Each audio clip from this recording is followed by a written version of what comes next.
This is how to sell to every single different type of race in direct sales. So direct Zoom calls is my expertise. That's what I've been doing for the last 3 years. The way that you sell to white people is a large level of trust, establish credibility, show proof that your product actually works.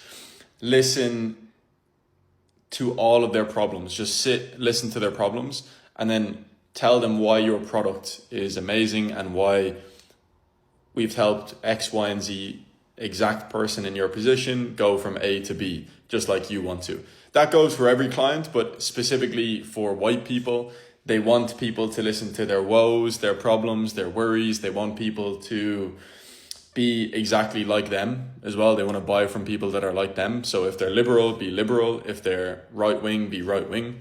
That's what they want. How to sell to black people? Again, from my experience, you need to like hype them up. You need to feed their ego. You need to talk about entrepreneurship. You need to talk about family legacy. You need to talk about generational wealth. You need to talk about passive income.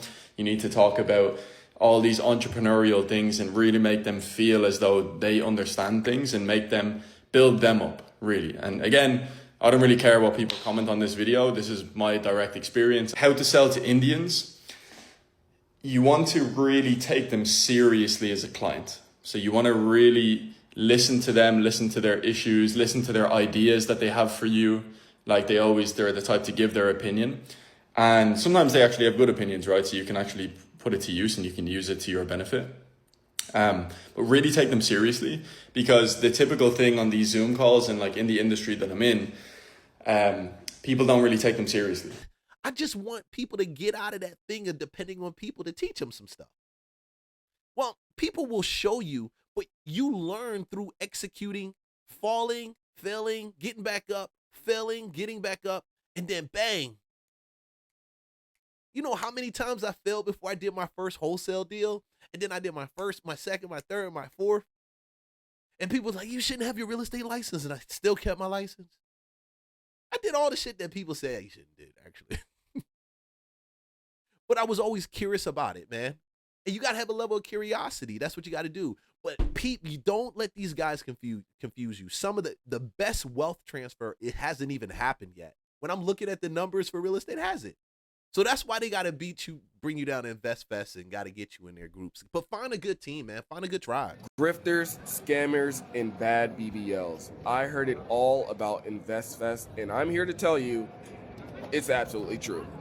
However, I did enjoy my limited time that I was there. Some panels were valuable and others were an absolute snooze fest. My favorite was the panel on real estate house hacking. Unfortunately, the realtor that specialized in multifamily homes kept getting trashed on by the other panelists, and he kept screaming at the audience to educate yourselves. Honestly, I was so annoyed. I wanted to get up and walk out. See, he was trying to say what I'm saying to you. You got to educate yourself. You don't go to these things to be educated. You go to these things for a powwow meeting, like a hoopah. You don't even go to network. You really don't. Trust me, if you meeting people that are in the same case as you, that's not networking. Networking is bringing something valuable to the table and they have something valuable and you guys exchange. That's networking. However, the lady was sweet though. I actually did get to meet her. Then went to the vendor marketplace. It was massive. They had something for everyone there. Everyone was also trying to sell you something, so just be aware of that. Will I go to Investfest next year? Probably not. Was it cool to experience one time? Yeah. That place looked empty. I would have figured it would have been all crowded with a bunch more people. It should have been like Dragon Con or Comic Con when they have it down there. It's so crowded walking down Peachtree Street, you holding up your camera because all these weird ass motherfuckers. Stop. Okay, I'm not gonna do it. All these weird people with all these costumes are walking by you in downtown Atlanta during that Comic Con. And you see it. It's different. Like, to me, it feels very bare. It didn't feel like anything was going on. Just like everything is in life. It's the fact that EYL need to get celebrities on the panels every year to get you on the track of financial literacy. That's scary. And it's not a knock against them because I love what they did. Me personally, I love what they did. And they even said it themselves. They're like, yo, You know, a lot of black people, you know, we kind of do that so it could be digestible, so a lot of black people can learn that way, which is cool. But it's like, if you need to learn about financial literacy and like you trying to change your financial situation and build wealth, if they have to entertain you, that means you're not ready for it. You're not really about their life. See, there's this thing with like selling to black people or trying to get black people to learn. There's this thing where everybody feel like they gotta dumb down everything and make it entertaining and make it hip and shit like that. But it's like I said, if they gotta do that, you're not ready for it because it comes from what you do every day. And like, yeah, I gotta do that with you guys. Sometimes I gotta make these lives, these videos that I do, be so entertaining because for whatever reason, some people just can't sit back, listen, and learn. They can't do it. I put my whole training on content creation, reaction commentary, how I did it in 60 days, how I still get a check every week, every month from YouTube, how I run multiple channels. I just give it and just sit down because I got to put it in that Patreon because you guys, and it shouldn't be like that. And I don't like to bash people, but I do understand this one principle. As somebody that loves learning, and I'm a Renaissance person. I have a very broad scope of conversation. I limit it to these reaction videos because a lot of people can't take the scope of my conversation. And I talk loud because I got to keep your entertainment. I got to keep you entertained. And really, I do talk like this a lot of times. Oh, no. I am yelling around the house. The kids are like, what the hell, Dad? Oh, no. So it's just my outside voice inside. But real talk. And we shouldn't have to do that, bro. We shouldn't have to. Education and things like this should entertain you, but it should entertain you mentally. It shouldn't have to entertain you emotionally to transition you to a point of mental comprehension and retention of the information that's given to you. It shouldn't have to. And if it has to do that, that's why, man, I can take this to a couple different places because I believe that's why pastors shout at you at church. They have to entertain you to keep your mind interlocked in the message. And for that reason, you just take stuff sometimes they tell you, nobody questions it.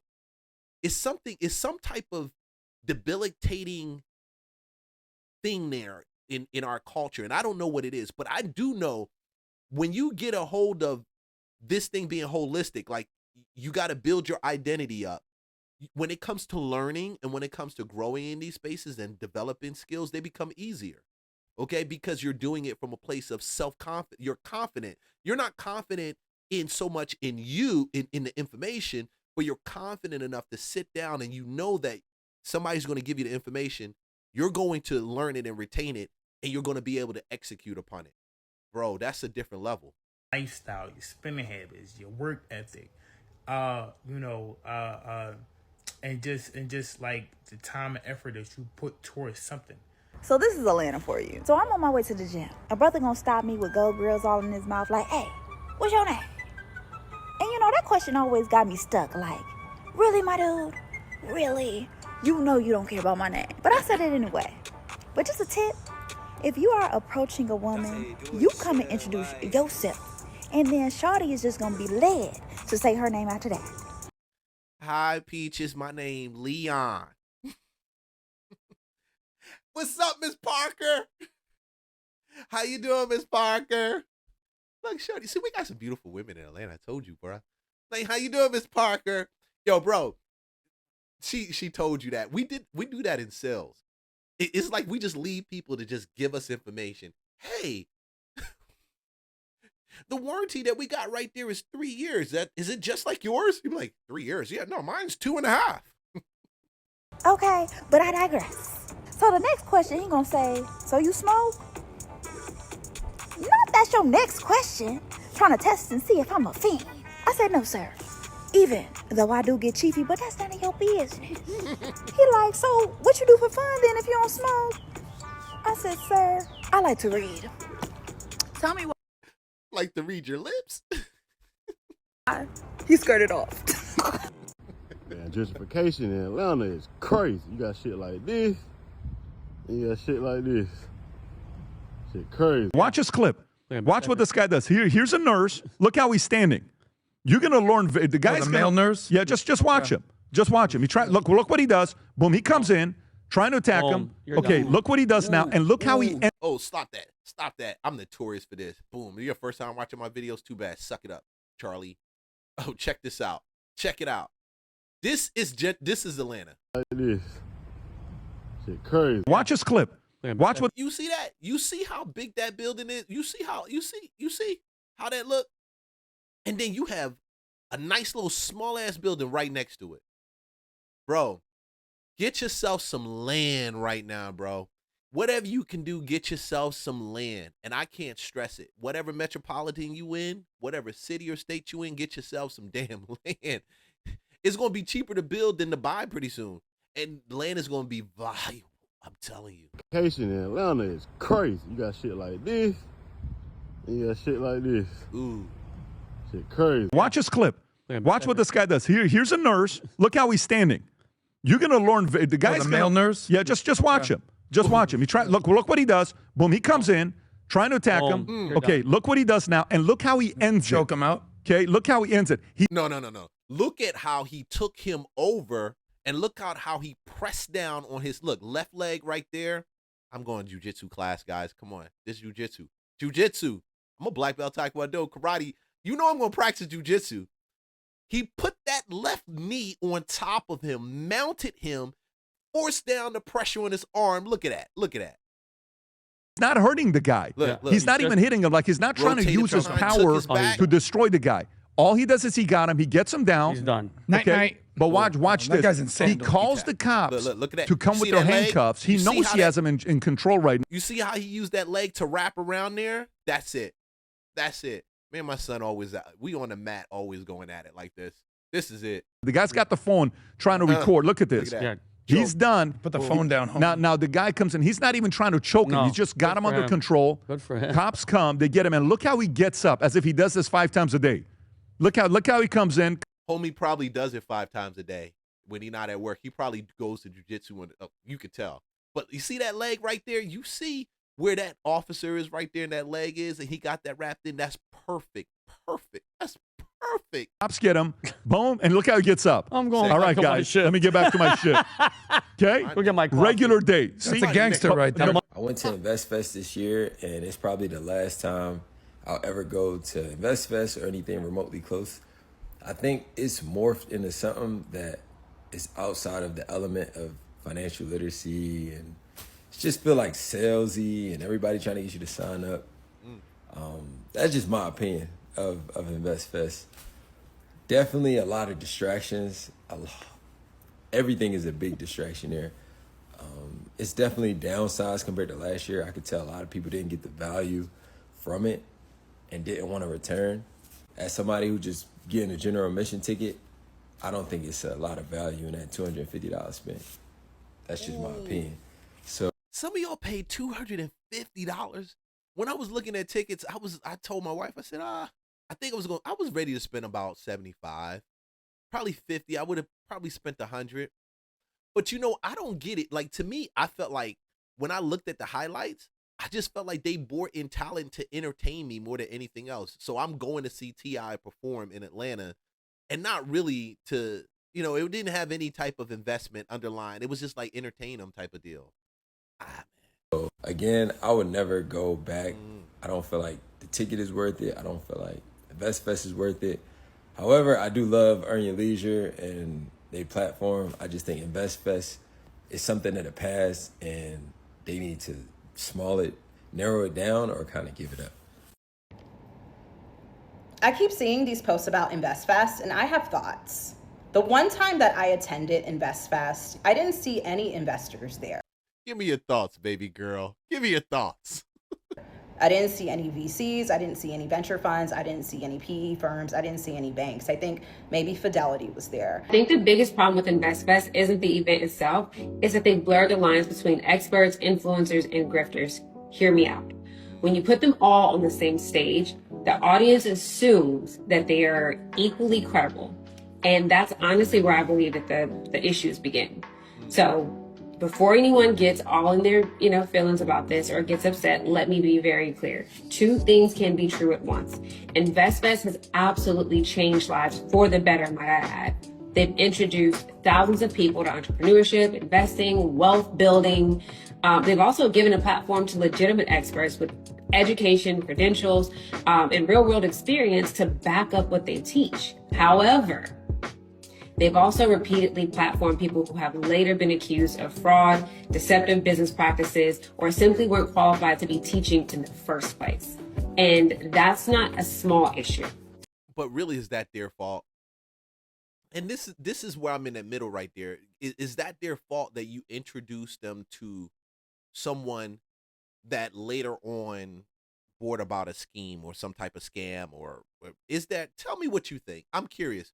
Because if you hold them responsible and liable for that, then shit. And they started doing stuff like that. It seemed like even with crypto, oh, you referred it to me, I'm going to sue you. I'm going to hold you responsible. Come on, man.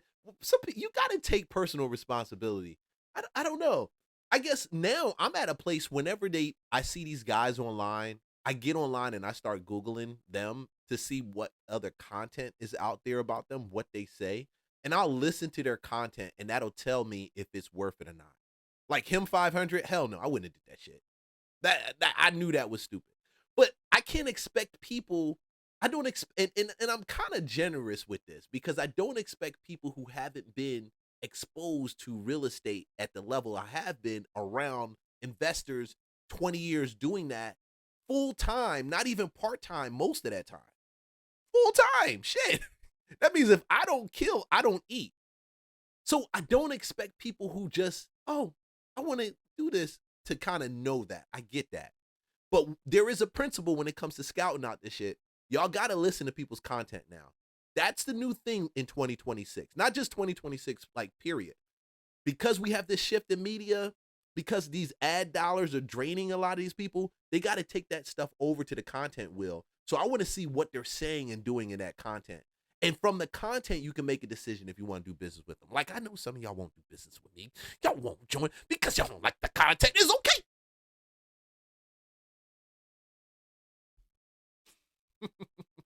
The people that are attending Investfest are often looking for a way out. They're looking for financial freedom. They're looking for someone that they can trust. So when Earn Your Leisure has built this platform with credibility with its audience, that credibility gets transferred to the people they choose to put on stage. And the average attendee isn't thinking, let me independently vet every speaker, especially when they're paying the price that they are. They're thinking if they're here, Earn Your Leisure must have already done that.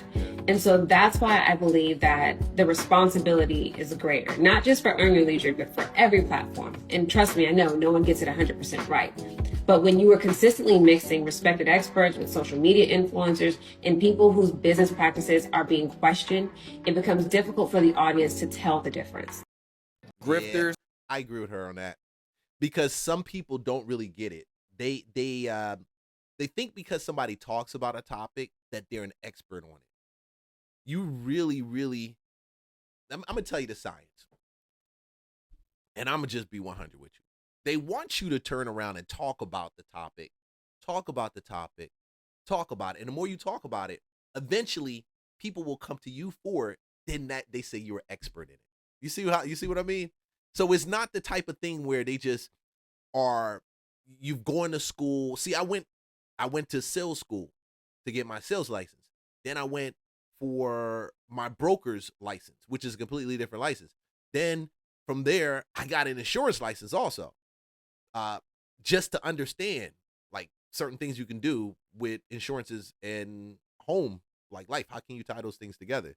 Final expense, they would call it, right? And then CE course after CE course, then investment course after investment course. They don't.